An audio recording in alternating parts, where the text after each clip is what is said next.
Jangan lupa subscribe channel YouTube TVRI Bengkulu, like, komen, dan nyalakan notifikasinya.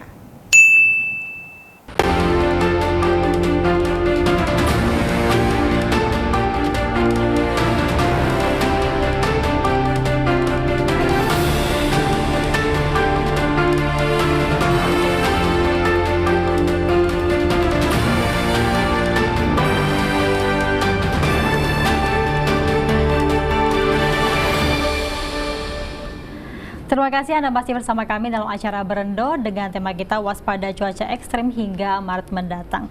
Nah, Pak Tri, ini kan kalau kita lihat dari global warming tadi ya Pak, ya, pemanasan global. Untuk kondisi di Kota Bengkulu sendiri ya, di Provinsi Bengkulu, apakah sudah masuk dalam kondisi kritis Pak? Dan juga apakah ini juga mempengaruhi dari kondisi iklim yang ada di Provinsi Bengkulu? Ini kayaknya menarik lagi nih Pak, pertanyaannya seru Pak. Sangat-sangat seru nih Pak ya. Jadi alhamdulillah Bengkulu ini kan untuk hutannya masih bagus. Iya. Ya kan? Karena saya melihat beberapa, apalagi dari pesawat Pak ya, melihat untuk Provinsi Bengkulu itu untuk penghijauan bagus. Jadi kalau dibilang kritis, tidak. Tapi kalau berdasarkan kajian-kajian sebagainya, karena memang Indonesia ini kan paru-parunya dunia. Kalau kita tahu kan bahwa ada beberapa daerah yang memang tidak ada penghijauan. Nah, Indonesia, terutama wilayah Papua juga itu kan masih ada penghijauan.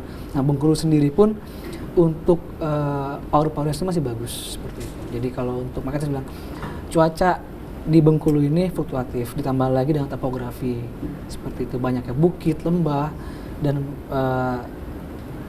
hutan-hutan juga masih bagus juga seperti itu.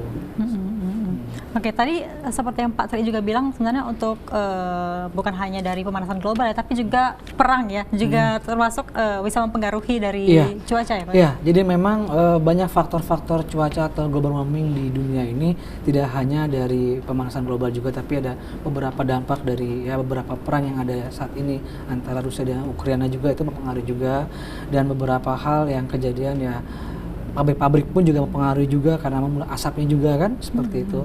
Tambah lagi dengan hotspot kayak pembakaran hutan yang secara ilegal untuk demi lahan sebagainya, itu juga mempengaruhi juga cuaca juga seperti itu. Dan alhamdulillah untuk wilayah Bengkulu untuk hotspot Pak itu hampir zero. Jadi pembakaran hutan itu di Bengkulu ini yang saya perhatikan dan berdasarkan hasil dari pemantauan teman-teman forecaster di stasiun meteorologi Fatmawati itu palingan hanya 1 atau 2 titik saja seperti itu. Jadi untuk hotspot atau pembakaran hutan secara liar itu tidak ada di Bengkulu. Dan juga untuk pembakaran hutan secara memang dari kondisi cuaca, misalnya kemarau ya, biasanya kan terjadi kebakaran hutan itu sangat minim ya kemungkinan terjadinya ya Pak ya?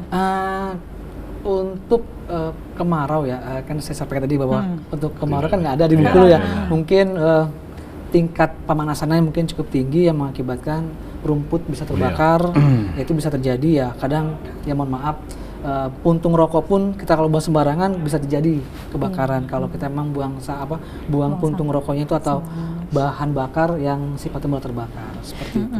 Oke, Pak Asep, ini kan beberapa titik lokasi yang ada di Kota Bengkulu ini kan banyak ya, daerah-daerah yang memang rawan banjir seperti itu. Tapi untuk masyarakat yang memang tinggal di daerah itu, apakah sudah diberikan himbauan Pak, misalnya untuk berpindah tinggalnya bukan di daerah sana lagi, atau seperti apa Pak Asep?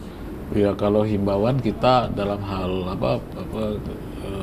menghimbau itu ya ketika ada forum-forum di tingkat kelurahan, kecamatan, itu kita sampaikan. Tapi kalau kita menyarankan pindah itu mungkin belum sampai ke sana ya, karena panjang itunya pindah itu mungkin mereka ya, kalau kita lihat memang seperti daerah Tanjung Agung, Tanjung Jaya itu kan memang udah ini ya, udah rutin itu banjir, tapi mereka tetap aja itu ya, mungkin mereka udah antisipasi sendiri, persiapan evakuasi mandiri itu dia udah tahu. Jadi kita tetap melaksanakan himbauan tetap kita ketika hujan berkepanjangan untuk waspada supaya siap siaga itu kan melalui grup-grup WA di kelurahan, di tingkat RT kan kita sampaikan itu supaya mereka siap siaga aja. Kalau mereka mungkin kalau yang mereka antisipasi itu dia membuat rumahnya ditinggikan gitu kan, dia tinggikan, mungkin kalaupun nanti kena banjir nggak nggak banyak ya itunya apa perabotannya atau dia masih bisa tinggal di situ. Cuma itu yang kita hadapi selama inilah. Jadi untuk himbauan untuk waspada aja, siaga aja gitu seperti itu. Tapi kalau untuk konstruksi rumah yang ada di Bengkulu ini memang tidak tinggi ya. Jadi kalau misalnya terjadi gempa atau mungkin banjir itu masih tahan ya Pak ya? Iya, untuk rumah-rumah itu ya justru rumah-rumah yang rumah kayu itu sebenarnya tahan terhadap gempa itu dia karena dia elastis itu.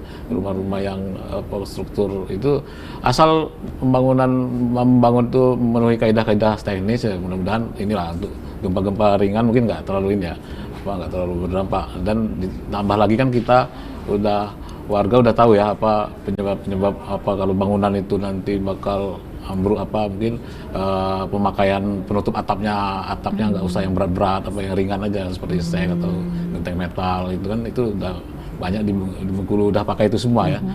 Kalau mungkin di luar Bengkulu atau di Jawa itu kan ada genteng tanah, genteng beton itu mungkin di sini nggak pakai lagi karena itu berat itu ya kalau di atasnya berat tuh goncangannya cukup ini membahayakan untuk rumah itu bisa roboh gitu. Berarti mereka sudah mengantisipasi sendiri ya. Iya. Terjadi potensi cuaca ekstrim seperti itu. Iya. Nah, Bapak pernah nggak Pak kejadian ini cuma sekedar lelucon aja ya? Iya. Kan saya pernah juga baca di media sosial tuh mereka tuh mendapatkan bantuan kalau dari BPBD kan pasti bantuan yang instan seperti itu kan, apalagi berupa makanan juga obat-obatan. Tapi mereka tuh minta, Pak nasi padang nggak ada Pak ya?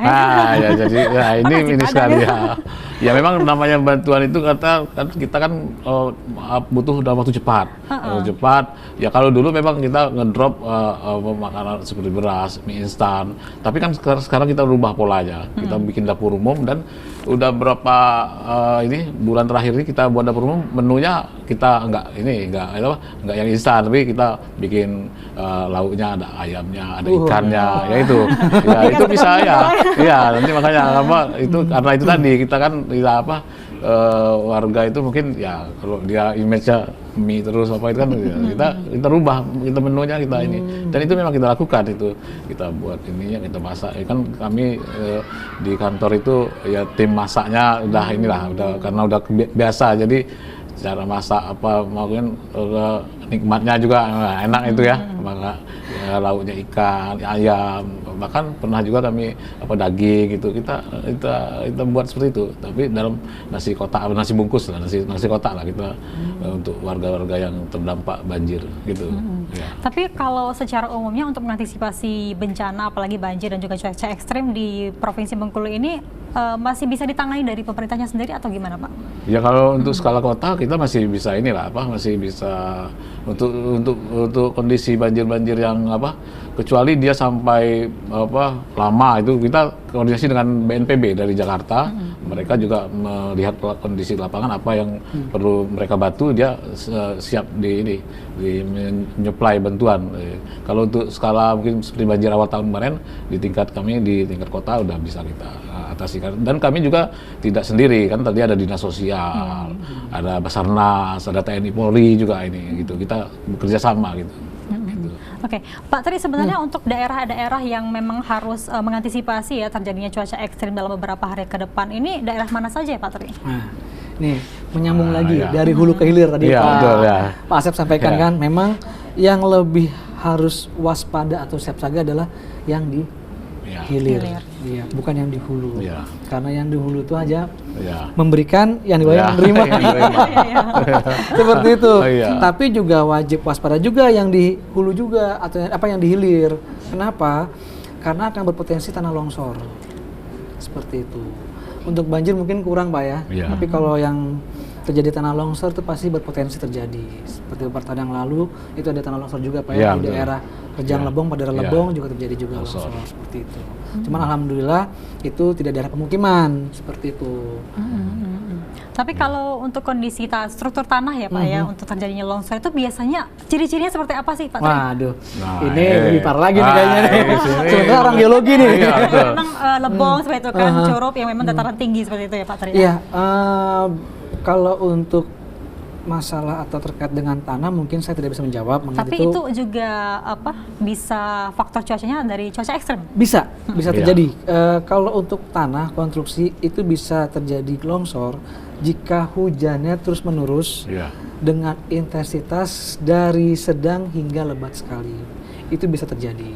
Kenapa? Karena mungkin konstruksi tanah tersebut tidak ada pengikatnya. Contoh Iya. misalkan nggak ada pohonan Iya, betul. atau rumput yang seperti mengikat, Iya. bisa jadi longsor. Seperti itu. Makanya sering terjadi longsor di Longsor. beberapa daerah, apalagi di Betul. ketinggian ya Pak ya. Betul Oke. sekali. Pemirsa, kita akan jeda sejenak. Pemirsa di rumah yang ingin berinteraksi bersama kita bisa di 0736 21 541. Kita akan kembali setelah jeda berikut ini.